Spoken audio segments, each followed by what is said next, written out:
Welcome to competitive cracker. എല്ലാവർക്കും സ്വാഗതം. ഞാൻ നൈസ്മോൻ. എൻ്റെ പേര് ഗായത്രി.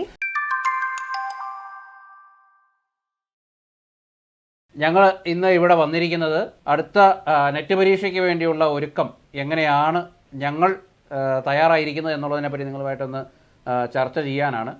അപ്പോൾ നമുക്കറിയാം, നമ്മുടെ ഒരു നെറ്റ് പരീക്ഷ കഴിഞ്ഞു. ഇനി അടുത്ത പരീക്ഷയ്ക്ക് വേണ്ടിയുള്ള കാത്തിരിപ്പിലാണ് നമ്മൾ. റിസൾട്ട് ഇതുവരെ വന്നിട്ടില്ല. അപ്പം ഞങ്ങൾ അടുത്ത പരീക്ഷയ്ക്ക് വേണ്ടിയുള്ള ഒരുക്കം ഞങ്ങൾ ഇപ്പോഴേ ആരംഭിച്ചു കഴിഞ്ഞിരിക്കുകയാണ്. അടുത്ത വിക്ടറി ബാച്ചിലോട്ടുള്ള അഡ്മിഷൻസ് നമ്മൾ ആരംഭിച്ചു കഴിഞ്ഞു. അപ്പോൾ ഞങ്ങൾ ചെയ്തുകൊണ്ടിരിക്കുന്നതെന്ന് പറഞ്ഞാൽ വളരെ ഡീറ്റെയിൽഡ് ആയിട്ടുള്ള ഒരു ടൈം ടേബിൾ തയ്യാറാക്കുന്ന പ്രിപ്പറേഷനിലാണ്. അപ്പം മിസ്സാണ് അതിൻ്റെ പിന്നിൽ പ്രവർത്തിക്കുന്ന ആൾ. അപ്പോൾ ടൈം ടേബിൾ എങ്ങനെയാണ് മിസ്സിന്റെ കാഴ്ചപ്പാടിൽ ടൈം ടേബിൾ എങ്ങനെയാണ് മിസ് പ്രിപ്പയർ ചെയ്യാൻ? എല്ലാ ടോപ്പിക്കിലും എല്ലാ പോർഷൻസും കവർ ചെയ്യുന്ന രീതിയിൽ കുറേ PYQs ആഡ് ചെയ്തിട്ട് നമ്മളൊരു detail time table already prepare ചെയ്ത് വെച്ചിട്ടുണ്ട് നെക്സ്റ്റ് ബാച്ചിന് വേണ്ടിയിട്ട്. ഓക്കെ. അപ്പം അതിൽ ലൈവും നമ്മുടെ ലാൻഡ്മാർക്ക് ആയിട്ടുള്ള ഒരു കാര്യമാണ് നമ്മുടെ ലൈവ് സെഷൻസ്. അപ്പോൾ അതൊക്കെ അതെ, ലൈവ് സെഷൻസ് എല്ലാം അതിൽ അപ്ഡേറ്റഡ് ആയിരിക്കും. എത്ര ലൈവ് സെഷൻസ്, ഒരാഴ്ച എത്ര ലൈവ് സെഷൻസ് ഉണ്ടെന്ന് നമ്മൾ അതിൽ അപ്ഡേറ്റഡ് ആയിരിക്കും. അതിന്റെ കൂടെ തന്നെ വീഡിയോ റെക്കോർഡിങ്സും ഉണ്ടായിരിക്കും, ഡീറ്റെയിൽ ക്ലാസ്സസ് ആയിട്ട്. ഓക്കെ. അപ്പം ഞങ്ങൾ നമ്മൾ ഡിസ്കസ് ചെയ്തപ്പം ഞങ്ങൾ തീരുമാനിച്ചത് ഇങ്ങനെയായിരുന്നു. ഇപ്പോൾ നിങ്ങൾക്ക് എല്ലാ സൺഡേയ്സും എക്സാം വരുന്ന രീതിയിലാണ് നമ്മൾ ടൈം ടേബിൾ ഷെഡ്യൂൾ ചെയ്തിരിക്കുന്നത്. അപ്പോൾ എല്ലാ സൺഡേയും നിങ്ങൾക്ക് നിർബന്ധമായിട്ടും എക്സാം ആ ആഴ്ച നിങ്ങൾക്ക് അസൈൻ ചെയ്തിരിക്കുന്ന പോർഷനിൽ നിന്നുള്ള എക്സാം സൺഡേയ്സിലുണ്ടാവും.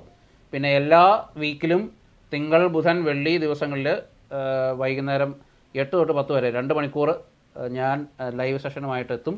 പിന്നെ ബാക്കിയുള്ള ദിവസങ്ങളിൽ മോർണിംഗ് സെഷനും ഈവനിങ് സെഷനുമായിട്ട് മിസ് ലൈവ് സെഷനിൽ എത്തുന്നുണ്ട്. ബാക്കി ചൊവ്വ, വ്യാഴം, ശനി, ഞായർ ദിവസങ്ങളിൽ മിസ്സും ലൈവ് സെഷൻസ് ആയിട്ട് എത്തുന്നുണ്ട്. അപ്പോൾ അങ്ങനെ എല്ലാ ദിവസവും തന്നെയും നിങ്ങൾക്ക് ലൈവ് സെഷൻസും എല്ലാ ദിവസവും നിങ്ങൾക്ക് റിവിഷൻ ചെയ്യാനുള്ള പോർഷൻസും സൺഡേ അഡീഷണൽ ആയിട്ട് നിങ്ങൾക്ക് എക്സാമും പിന്നെ ഡെയിലി ആക്ടിവിറ്റീസ് ഉണ്ട്.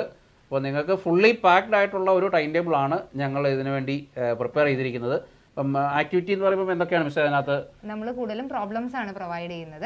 കുട്ടികൾക്ക് വർക്ക്ഔട്ട് ചെയ്ത് പ്രിപ്പയർ ചെയ്യാൻ പാകത്തിനുള്ള പ്രോബ്ലംസ് ആയിരിക്കും. അത് നമ്മൾ അനലൈസ് ചെയ്യുകയും ചെയ്യും, എങ്ങനെയാണ് അവർ ചെയ്തത്, എങ്ങനെ നമുക്ക് അതിൽ ഹെൽപ്പ് ചെയ്യാൻ പറ്റും. അതായത് എത്ര ഫാസ്റ്റ് ആയിട്ട് അവർക്ക് പ്രോബ്ലംസിനെ അപ്രോച്ച് ചെയ്യാമെന്ന് വരെ നമ്മൾ അതിൽ ഹെൽപ്പ് ചെയ്യുന്നുണ്ട്. ഓക്കെ. അപ്പം പ്രോബ്ലംസ് മാത്രമാണോ നമ്മൾ ഇവർക്ക് ഡെയിലി ആക്ടിവിറ്റി ആയിട്ട് പ്രൊവൈഡ് ചെയ്യുന്നത്? ഡെയിലി ആക്ടിവിറ്റി ആയിട്ട് പ്രൊവൈഡ് ചെയ്യുന്നത് കൂടുതലും പ്രോബ്ലംസ് ആയിരിക്കും. അതിന്റെ കൂടെ എക്സ്ട്രാ വർക്ക്ഔട്ട്സ് പ്രൊവൈഡ് ചെയ്യുന്നുണ്ട്. അത് ബേസിക്കലി കൺസെപ്റ്റൽ ക്വസ്റ്റ്യൻസ് വരെ അതിൽ നമ്മൾ ഇൻക്ലൂഡ് ചെയ്യുന്നുണ്ട്. അപ്പോൾ എല്ലാം കൊണ്ടും ഒരു തികഞ്ഞ കംപ്ലീറ്റ് പാക്കേജ് എന്ന് പറയുന്ന, കംപ്ലീറ്റ് എന്റർടൈനർ എന്ന് പറയുന്ന രീതിയിലുള്ള ഒരു പാക്കേജാണ് ഞങ്ങൾ അടുത്ത നെറ്റ് പരീക്ഷയ്ക്ക് വേണ്ടി നിങ്ങൾക്ക് ഒരുക്കുന്നത്. പിന്നെ അതുപോലെ തന്നെ നമ്മൾ ഇപ്പം ലൈവിന് സ്പെഷ്യലായിട്ട് എന്താണ് ഡിസ്കസ് ചെയ്യുന്നത്?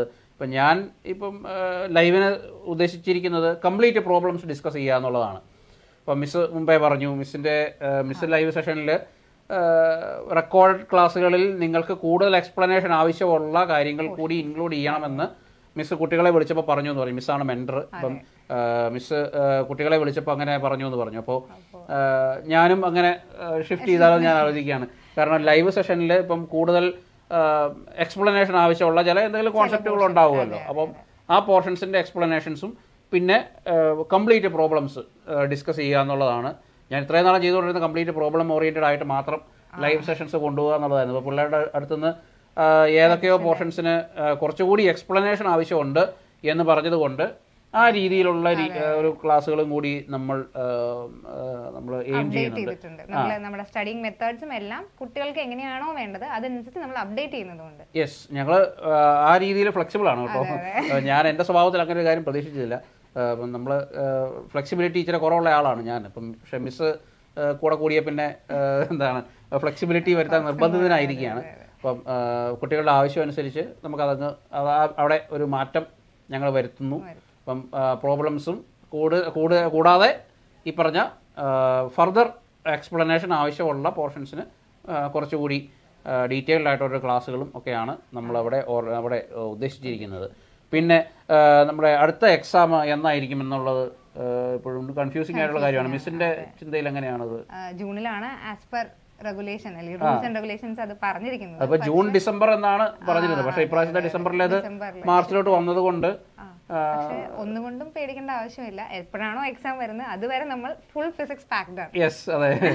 അപ്പം നമ്മൾ full day physics and activities, അതായത് ഫുൾ ആക്ടിവിറ്റി, വർക്ക്ഔട്ട്സ്, ക്വസ്റ്റ്യൻസ് എല്ലാം നമ്മൾ പ്രിപ്പയർഡ് ആണ്. അതെ, ഏത് രീതി വേണമെങ്കിലും നമുക്ക് അക്സലറേറ്റ് ചെയ്യാം. 3 മാസം കൊണ്ട് വേണമെങ്കിൽ 3 മാസം, 6 മാസമെങ്കിൽ 6 മാസം, എന്ത് വേണമെങ്കിലും നമ്മുടെ കയ്യിലുണ്ട്. ക്രാഷ് കോഴ്സ് ആണ് വേണ്ടതെന്ന് വെച്ചാൽ ഓക്കെ, നമ്മൾ 3 മാസം കൊണ്ട് സിലബസ് പെർഫെക്റ്റ് ആയിട്ട് കംപ്ലീറ്റ് ചെയ്ത് തരുന്നതായിരിക്കും. യെസ്, അപ്പം 3 മാസത്തിനുള്ളിൽ എങ്ങനെ ഇതൊക്കെ കംപ്ലീറ്റ് ചെയ്യും എന്ന് ഞങ്ങൾക്കും ടെൻഷൻ ഇല്ലാതില്ല. സ്വാഭാവികമായിട്ട് നിങ്ങളെപ്പോലെ ഞങ്ങൾക്കും ടെൻഷനുണ്ട്. ഇനി ജൂണിൽ എക്സാം വരില്ല എന്ന ഒരു ഇൻഡ്യൂഷൻ എനിക്കുണ്ട് കേട്ടോ. കാരണം പ്രതീക്ഷിക്കുന്നു. കാരണം എന്തായാലും 2 പരീക്ഷകൾക്ക് തമ്മിൽ ഒരു 6 മാസത്തെ ഒരു ഗ്യാപ്പ് സാധാരണയായി 6 മാസത്തിന്റെ ഗ്യാപ്പ് എപ്പോഴും കാണാറുണ്ട്. അപ്പം അതുകൊണ്ട് എൻ്റെ ഒരു ഇൻഡ്യൂഷൻ പ്രകാരം സെപ്റ്റംബർ എന്നാണ് ഞാൻ പ്രതീക്ഷിക്കുന്നത്. അപ്പം ഏതായാലും നമ്മൾ പ്രിപ്പയർഡ് ആണ്. യെസ്, ഏതാണെങ്കിലും ജൂണിൽ നടന്നാലും സെപ്റ്റംബറിൽ നടന്നാലും നമുക്കെല്ലാം ഒരുപോലെയാണ്. പക്ഷേ ജൂണിലാണെങ്കിൽ നമുക്ക് കുറച്ച് സ്പീഡ് കൂട്ടേണ്ടി വരും. അവർക്ക് ലോഡ് കൂടും. പക്ഷെ അവർക്കും ഫുള്ളി പാക്ഡ് ആയിരിക്കും എന്ന് മാത്രമേ. ഒരു എക്സാമിന് വരുമ്പോ എല്ലാവരും ഹാപ്പി ആയി പാക്ഡ് ആയിട്ട് ഇരിക്കുന്നല്ലേ അതിന്റെ ഒരു. ശരിയാണ്. പക്ഷെ അവർക്കൊന്ന് റിലാക്സ് ചെയ്യാൻ സമയം കിട്ടത്തില്ല, ശ്വാസം വിടാൻ സമയമില്ല ജൂണിലാണെങ്കിൽ. കാരണം ഇത്രയും വലിയൊരു പോർഷൻസ് നമ്മൾ നമ്മുടേതായിട്ടുള്ള രീതിയിൽ ടൈം ടേബിൾ ആക്കി നമ്മൾ കൊടുക്കുന്നത്. അപ്പം അതിനോട് പരമാവധി നീതി പുലർത്തുക. അത് 3 മാസമാണെങ്കിലും ശരി, 6 മാസമാണെങ്കിലും ശരി, നമ്മൾ അതിനോട് നീതി പുലർത്തി പരമാവധി പോവുക. പിന്നെ നമുക്ക് പറയാനുള്ള കാര്യം, ലൈവ് സെഷൻസ് നിർബന്ധമായിട്ടും എല്ലാവരും അറ്റൻഡ് ചെയ്യുക. ഞാൻ എപ്പോഴും പറയുന്നത്, നമ്മുടെ ഒരു പ്രധാനപ്പെട്ട ഒരു മെത്തേഡ് ഓഫ് സ്റ്റഡിയാണ് ഈ ലൈവ് സെഷൻസ് എന്ന് പറയുന്നത്. നിങ്ങൾക്ക് നിങ്ങളുടെ ടീച്ചേഴ്സുമായിട്ട് ഡയറക്റ്റ് ഇൻട്രാക്ഷനാണ്. അല്ലെങ്കിൽ നമ്മൾ സംശയം ചോദിക്കുന്ന മിക്കവാറും ക്വറി ആപ്പ് വഴിയോ അല്ലെങ്കിൽ വേറെ എന്തെങ്കിലും മാർഗത്തിലൂടെ ആയിരിക്കും നിങ്ങൾ സംശയങ്ങളൊക്കെ ചോദിക്കുക. അപ്പം ലൈവ് സെഷൻസ് എന്ന് പറയുന്നത് നിങ്ങൾക്ക് ഡയറക്റ്റ്ലി ടീച്ചേഴ്സുമായിട്ട് ഇൻട്രാക്ട് ചെയ്യാനുള്ള ഒരു അവസരമാണ്. കൂടാതെ നിങ്ങൾക്ക് ഒരു വേറെ ഏതെങ്കിലും രീതിയിലുള്ളൊരു പ്രോബ്ലം വന്നു കഴിഞ്ഞാൽ അതെങ്ങനെ അപ്രോച്ച് ചെയ്യണമെന്നോ വേറൊരു മെത്തേഡ് ഓഫ് അപ്രോച്ച് നിങ്ങൾക്ക് പരിചയപ്പെടുത്തുന്ന രീതിയിലോ ഒക്കെ ഉപകാരപ്പെടുന്ന രീതിയാണ് നമ്മുടെ ലൈവ് സെഷൻസ് എന്ന് പറയുന്നത്. അപ്പോൾ നിർബന്ധമായിട്ടും ലൈവ് സെഷൻസ് അറ്റൻഡ് ചെയ്യുക. കൂടാതെ ഒരിക്കലും വിട്ടുകളയരുതാത്ത ഒരു കാര്യം നമ്മുടെ എക്സാമുകളാണ്. അപ്പം നമ്മൾ ഞങ്ങൾ എത്രത്തോളം എക്സാമിന് വേണ്ടി പ്രിപ്പയർ ചെയ്യുന്നുണ്ട് എന്ന് കുട്ടികൾ അറിയുന്നുണ്ടാവും. അല്ല, അവർക്ക് ചിലപ്പോൾ അറിവ് കാണുകയായിരിക്കും അല്ലേ, സെറ്റ് ചെയ്യുന്നത്. അപ്പം ഞങ്ങൾ ഒത്തിരി റിസർച്ച് ചെയ്തിട്ടാണ് ഞങ്ങൾ ഒരു എക്സാം നിങ്ങൾക്ക് വേണ്ടി സെറ്റ് ചെയ്യുന്നത്. അപ്പോൾ നിങ്ങൾ തീർച്ചയായും ഞങ്ങളുടെ കഷ്ടപ്പാടിനോട് നിങ്ങൾ നീതി പുലർത്തണം. എല്ലാ എക്സാമുകളും നിർബന്ധമായിട്ടും എഴുതണം. എല്ലാ എക്സാമുകളും വെറുതെ എഴുതുകയല്ല, പ്രിപ്പയർ ചെയ്തിട്ട് എഴുതുക. അത് ഞങ്ങൾക്കും ഗുണകരമാണ്, നിങ്ങൾക്കും ഗുണകരമാണ്. നിങ്ങൾക്കാണ് ഏറ്റവും കൂടുതൽ ഗുണം. കാരണം ഏറ്റവും മാക്സിമം എക്സാമുകൾ അറ്റൻഡ് ചെയ്തെങ്കിൽ മാത്രമേ ഇതിനുള്ളൊരു പേടി. ഒരു സെറ്റ് ഓഫ് എക്സാംസ് ഈ ഫുൾ കോഴ്സിൽ അറ്റൻഡ് ചെയ്താൽ തന്നെ അറൌണ്ട് 1000+ ക്വസ്റ്റ്യൻസ് ആണ് നിങ്ങൾ ചെയ്യുന്നത്. അതെ. അത്രയും നെറ്റിന് വേണ്ടി പ്രിപ്പയർ ചെയ്യേണ്ടി അത്രയും എഫർട്ട് എടുക്കേണ്ടതുമാണ് നിങ്ങളുടെ സൈഡിൽ നിന്ന്. അല്ല, 1000+ എന്ന് പറയാൻ പറ്റത്തില്ല, അതിലും അധികം പോകുന്നുണ്ട്. നമുക്ക് എന്തായാലും ഒരു എക്സാമിന് തന്നെ നമ്മൾ മിനിമം ഒരു 50 ചോദ്യത്തിന് മുകളിൽ കൊടുക്കുന്നുണ്ട്. അപ്പം അതൊരു പർട്ടിക്കുലർ ടോപ്പിക്, ഒരു പർട്ടിക്കുലർ ടോപ്പിക്കിൽ നിന്നാണ്. പിന്നെ ലൈവിൽ വേറെ ക്വസ്റ്റ്യൻസ് ഉണ്ട്, പിന്നെ വർക്കൗട്ടിന് വേറെ ക്വസ്റ്റ്യൻസ് ഉണ്ട്, ആക്ടിവിറ്റീസ് വേറെ ക്വസ്റ്റ്യൻസ് ഉണ്ട്. എന്തായാലും ഒരു 1000 ഒരു 0 കൂടെ ഇടണമെന്ന് തോന്നുന്നു. അപ്പോൾ ഒത്തിരി ക്വസ്റ്റ്യൻസ് നിങ്ങൾ ചെയ്യുന്നുണ്ട്. അപ്പോൾ ഈ ക്വസ്റ്റ്യൻസ് എല്ലാം നമ്മുടെ കുട്ടികളോട് പറയുന്ന കാര്യമാണ്. ഇപ്പോൾ ഈ ക്വസ്റ്റ്യൻസ് എല്ലാം നിങ്ങൾ വേറൊരു സെപ്പറേറ്റ് ബുക്കിൽ എഴുതി വെക്കണം എന്ന് പറയും. കാരണം ഓരോന്നും ഓരോ മെത്തേഡാണ്. നമ്മൾ ഒരു ക്വസ്റ്റ്യൻ ഉപയോഗിച്ച മെത്തേഡല്ല വേറൊരു ക്വസ്റ്റ്യൻ ഉപയോഗിക്കുക. അപ്പം ഓരോ മെത്തേഡ് പരിചയപ്പെടാൻ, അവസാനമൊക്കെ ഒന്ന് മറിച്ച് നോക്കാൻ, ഫോർമുലാസിന് വേറൊരു ബുക്ക്, ക്ലാസ് നോട്ട് എഴുതാൻ വേറൊരു ബുക്ക്, പിന്നെ ക്വസ്റ്റ്യൻസിന് തന്നെ വേറൊരു ബുക്ക് എന്ന രീതിയിൽ ഞാൻ പറയാറുണ്ട്. ഇതിന്റെ കൂട്ടത്തിൽ തന്നെ ഇതെല്ലാം ഇൻക്ലൂഡ് ചെയ്തിട്ട് ഒരു ഓറിയന്റേഷൻ ക്ലാസും കൂടെ നമ്മൾ പ്രൊവൈഡ് ചെയ്യുന്നുണ്ട്, എങ്ങനെ നെറ്റിനെ അപ്രോച്ച് ചെയ്യാമെന്നുള്ളത്. അത് മിസ് അതിനുവേണ്ടി ഉള്ള പണിപ്പരയിലാണ്. അപ്പം ഓറിയന്റേഷൻ ക്ലാസ് മിസ്സാണ്. അപ്പം നമ്മുടെ കുട്ടികൾക്ക് വേണ്ടിയുള്ള ഓറിയന്റേഷൻ ക്ലാസ് ആണ്. അപ്പം എങ്ങനെ അപ്രോച്ച് ചെയ്യണം, നമ്മുടെ ക്ലാസ്സുകൾക്ക് വേണ്ടി, നമ്മുടെ ക്ലാസ്സിനും ഏത് രീതിയിലാണ് പ്രിപ്പയർ ചെയ്യേണ്ടത്, ലൈവിന് കൂടാൻ വേണ്ടി പഠിക്കുവാണോ, എക്സാമിന് വേണ്ടി പഠിക്കുവാണോ, അതിന് റെക്കോർഡഡ് സെഷൻ കാണുകയാണോ, എങ്ങനെയൊക്കെയാണ് ചെയ്യേണ്ടത്, എക്സാമുകൾ എങ്ങനെ അറ്റൻഡ് ചെയ്യണം, ഏതൊക്കെ കാര്യങ്ങൾ എങ്ങനെ, അതിനെപ്പറ്റി എല്ലാം ഡീറ്റെയിൽഡ് ആയിട്ട് മിസ് ഒരു ഓറിയന്റേഷൻ ക്ലാസ്സുമായിട്ട് വരുന്നുണ്ട്. സിസ്റ്റമാറ്റിക് ആയിട്ട് എങ്ങനെ നമ്മൾ നെറ്റിനെ അപ്രോച്ച് ചെയ്യാം, എങ്ങനെ പ്രോബ്ലംസ് അപ്രോച്ച് ചെയ്യാം, എങ്ങനെ തിയറി പഠിക്കണം, ഏതൊക്കെ പോർഷൻസ് പഠിക്കണം, എത്ര ഡീറ്റെയിൽ ആയിട്ട് പഠിക്കണം, ഇങ്ങനത്തെ എല്ലാ കൺസെപ്റ്റും കവർ ചെയ്തിട്ട് നമ്മളൊരു ഡീറ്റെയിൽ ഓറിയന്റേഷൻ ക്ലാസ് അത് നമുക്കിവിടെ ജോയിൻ ചെയ്യുന്ന ഏതൊരാളും ഈ ഓറിയന്റേഷൻ ക്ലാസ്സിൽ കൂടി കടന്നത്, ദാറ്റ് ഇസ് എ ഗേറ്റ് വേ. അപ്പം ആ ഒരു ഓറിയൻറ്റേഷൻ ക്ലാസ്സിൽ കൂടി കടന്നിട്ടാണ് നമ്മുടെ ക്ലാസ്സിലേക്ക് കയറുക. അപ്പോൾ മിസ് നമ്മുടെ എൻറ്റയർ പ്രോസസ്സിനെ പറ്റി ഒന്ന് ബ്രീഫ് ചെയ്തിട്ടായിരിക്കും ആ ഓറിയൻറ്റേഷൻ ക്ലാസ് നമ്മുടെ ഹൈലൈറ്റ്സ് എന്തൊക്കെയാണ്, നമ്മുടെ ഈ ഒരു കോഴ്സ് സ്ട്രക്ചറിന്റെ ഹൈലൈറ്റ്സ് എന്തൊക്കെയാണ്, അതെല്ലാം അതിൽ കവർ നമ്മുടെ രീതികൾ, നമ്മുടെ രീതിശാസ്ത്രം എല്ലാം മിസ് അതിനകത്ത് കവർ ചെയ്യും. അപ്പം അങ്ങനെ ഒരു വളരെ എന്തുകൊണ്ടും ഡീറ്റെയിൽഡ് ആയിട്ടുള്ള ഒരു പാക്കേജാണ് നിങ്ങൾക്ക് വേണ്ടി ഞങ്ങൾ ഒരുക്കിയിരിക്കുന്നത്. അപ്പോൾ എനിക്ക് പറയാനുള്ളൊരു കാര്യം, നിങ്ങൾ പരീക്ഷയുടെ ഡേറ്റ് അറിഞ്ഞിട്ടേ ജോയിൻ ചെയ്യൂ എന്നുള്ള പിടിവാശിയൊക്കെ ഒന്ന് ഉപേക്ഷിക്കണം. കാരണം ഇതിലോട്ട് ഒന്ന് രുചി അറിഞ്ഞിട്ടുള്ളവർക്കറിയാം ഇത് എത്രത്തോളം ഡിഫിക്കൽട്ടാണ്, അല്ലെങ്കിൽ എത്രത്തോളം സ്റ്റഡി ആവശ്യമുള്ളൊരു കാര്യമാണ് എന്ന് ഇത് ഒരു തവണയെങ്കിലും പഠിച്ച് നോക്കിയിട്ടുള്ളവർക്കറിയാം. അപ്പോൾ ഒട്ടും സമയം കളയാതെ തന്നെ നിങ്ങൾ ഞങ്ങളോടൊപ്പം ജോയിൻ ചെയ്യണം, പ്രിപ്പറേഷൻ സ്റ്റാർട്ട് ചെയ്യണം. കാരണം നമ്മൾ ഒരു ദിവസം മുന്നേ പ്രിപ്പറേഷൻ സ്റ്റാർട്ട് ചെയ്താൽ അത്രയും നമുക്ക് ടെൻഷൻ കുറഞ്ഞിരിക്കും എന്നുള്ളതാണ്. പ്രോബ്ലംസ് കവർ ചെയ്യാം, നമുക്ക് ടെൻഷൻ കുറഞ്ഞിരിക്കും. അല്ലെങ്കിൽ പരീക്ഷയോട് അടുക്കുമ്പോൾ നോട്ടിഫിക്കേഷൻ വന്നിട്ട് ജോയിൻ ചെയ്യുള്ളൂ, പഠിക്കാൻ തുടങ്ങുള്ളൂ എന്ന് നമ്മൾ സാധാരണ ഒരു PSC ലെവൽ ചിന്തകളിൽ നിന്നൊക്കെ ഒത്തിരി ഉയരണം. നമ്മൾ ഏർലി ബേർഡ് പ്രിപ്പറേഷനാണ് എന്തുകൊണ്ടുകൊണ്ട് നല്ലത്. കാരണം നമുക്ക് പഠിക്കാൻ അതിന് മാത്രമുണ്ട്. നമ്മൾ +2 മുതലുള്ള കാര്യങ്ങൾ പഠിച്ചു പോയേ പറ്റും. ബേസിക്സ് തന്നെ സ്റ്റാർട്ട് ചെയ്താൽ മാത്രമേ നമുക്ക് ക്വസ്റ്റ്യൻസ് അതിന്റേതായ രീതിയിൽ അപ്രോച്ച് ചെയ്യാൻ പറ്റുള്ളൂ. അതെ മിസ്, ഈസി ആയിട്ട് അപ്രോച്ച് ചെയ്യാം. മിസ് ഡിസ്കഷൻ പറയുന്നത് മിസ് റെസിസ്റ്റൻസ് മുതലാണ്, അതെ കോമ്പിനേഷൻ ഓഫ് റെസിസ്റ്റൻസ് മുതലാണ് അത്ര മിസ് ഇലക്ട്രോണിക്സ് ഒക്കെ പഠിപ്പിക്കുന്നത്. അപ്പോൾ ഞാൻ പറഞ്ഞു, ഞാൻ ഇൻ്റഗ്രേഷൻ ഡിഫറൻസിയേഷനിലാണ് മാത്തമാറ്റിക്കൽ ഫിസിക്സ് സ്റ്റാർട്ട് ചെയ്യുന്നത്. മാത്തമാറ്റിക്കൽ ഫിസിക്സ് മുതലാണ് നമ്മൾ തുടങ്ങുന്നത്. മിസ് ഇലക്ട്രോണിക്സ് പുറയുന്നു. അപ്പം മിസ് പുറകിൽ തുടങ്ങുന്നത്, ഞാൻ മുന്നിൽ തുടങ്ങുന്നു, രണ്ടുപേരും കൂട്ടിമുട്ടുന്ന ഒരു സ്ഥലം. അങ്ങനെ അപ്പോൾ ഞങ്ങൾ എന്തായാലും +2 മുതലാണ് നിങ്ങളെ പഠിപ്പിക്കുന്നത്. അപ്പം നമുക്ക് വളരെ ഡീറ്റെയിൽഡ് ആയിട്ട് തന്നെ പഠിക്കാനുണ്ട്, ഒത്തിരി പഠിക്കാനുണ്ട്. അപ്പോൾ നിങ്ങൾ സമയം വേസ്റ്റ് ആക്കരുത് എന്നുള്ളതാണ് ഞങ്ങൾക്ക് പറയാനുള്ളൊരു കാര്യം. അപ്പം എത്രയും പെട്ടെന്ന് തന്നെ ഒരു ദിവസം മുന്നേ തന്നെ പ്രിപ്പറേഷൻ സ്റ്റാർട്ട് ചെയ്യുക. പഠിക്കാൻ തുടങ്ങുന്ന ആദ്യത്തെ ദിവസം മുതൽ തന്നെ നിങ്ങൾ ഫുൾ ഫ്ലെഡ്ജ്ഡ് ആയിട്ട് പഠനത്തിലേക്ക് തന്നെ കോൺസെൻട്രേറ്റ് ചെയ്യണം.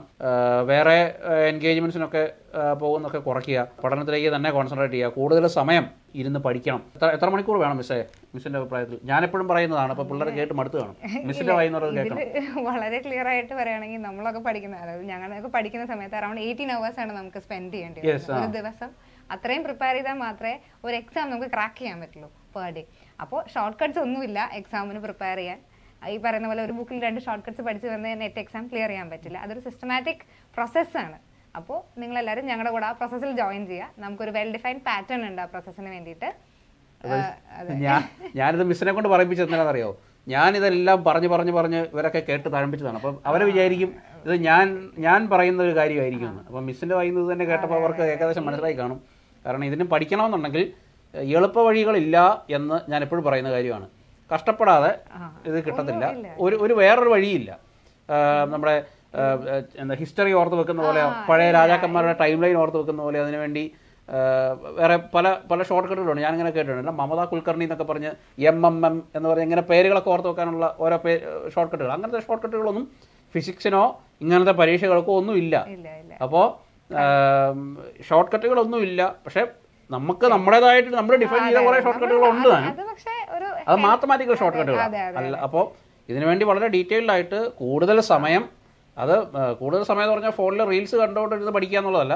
അത് കംപ്ലീറ്റ് യൂട്ടിലൈസേഷൻ ഓഫ് ടൈം, പ്രോപ്പറായിട്ട് നിങ്ങൾ അത്രയും സമയം ക്വാളിറ്റി ടൈം യൂട്ടിലൈസ് ചെയ്ത് പഠിക്കുകയാണെങ്കിൽ നിങ്ങൾക്ക് ക്രാക്ക് ചെയ്യാവുന്ന ഒരു പരീക്ഷ തന്നെയാണ്. അങ്ങനെ അത്ര പ്രയാസപ്പെട്ട ഒരു പരീക്ഷ കിട്ടാൻ ഒട്ടും ചാൻസ് ഇല്ലാത്തൊരു പരീക്ഷയൊന്നുമല്ല. പെർസെൻറ്റേജ് ഓഫ് പാസ് കുറവാണ് എന്നാൽ പോലും. അപ്പോൾ നിങ്ങൾക്ക് ആത്മാർത്ഥമായിട്ട് കഷ്ടപ്പെട്ടാൽ നിങ്ങൾക്ക് കിട്ടും. ഞാൻ ഇന്നലെ ലൈവ് സെഷൻ എടുത്തപ്പോൾ ഞാൻ പിള്ളേരോട് പറയുമായിരുന്നു, അപ്പം നിങ്ങൾ സബ്ജക്റ്റിനോട് നിങ്ങൾ നീതി പുലർത്തിയാൽ സബ്ജക്റ്റ് നിങ്ങളെ പട്ടിണിക്ക് ഇടത്തില്ല എന്ന് ഞാൻ പറയുമായിരുന്നു. നിങ്ങൾക്ക് എന്തായാലും നിങ്ങൾക്ക് അന്നം സബ്ജക്റ്റ് തന്നിരിക്കും. നമ്മുടെ സബ്ജക്റ്റിനോട് സ്നേഹം ഉണ്ടാവുക, അത് പഠിക്കുക, ക്വാളിറ്റി ടൈം ഇതിനുവേണ്ടി സ്പെൻഡ് ചെയ്യുക, നിങ്ങൾക്ക് കിട്ടിയിരിക്കും എന്നുള്ള കാര്യത്തിൽ യാതൊരു സംശയമില്ല. So competitive cracker and team net is ready with the next course. So we are welcoming you to Competitive Cracker. So see you in another video. Thank you. Thank you so much.